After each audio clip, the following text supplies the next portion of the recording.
জয় যিশু বন্ধুরা, শুভ সন্ধ্যা। কেমন আছো তোমরা সবাই? আমি খুব ভালো আছি। আর এই দেখো, আমার মেয়ে একটা এমনিই বসে বসে বানিয়েছে, তাই ভাবলাম তোমাদের সঙ্গে একটু শেয়ার করি। একটা পিচবোর্ডের বক্স আর এগুলো পেপার স্ট্র, ওইগুলো দিয়ে কি ভিতরে কী সব বানিয়ে টানিয়ে। আর এই যে কি এটা উপরের দুটো কি বলো তো দেখে, বুঝতে পারছো? চিংড়ি মাছ।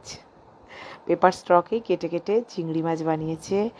আর চিংড়ি মাছ দুটো কিন্তু খুব সুন্দর লেগেছে আমার।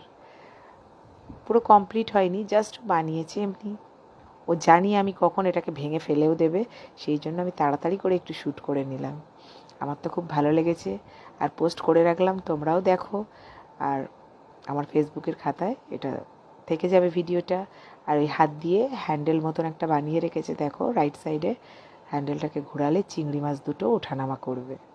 তো পিছনে একটা জল করে দিলে ভালো হতো। যাকগে, তোমাদের কেমন লাগলো অবশ্যই জানিও আমার মেয়ের হাতের কাজটা।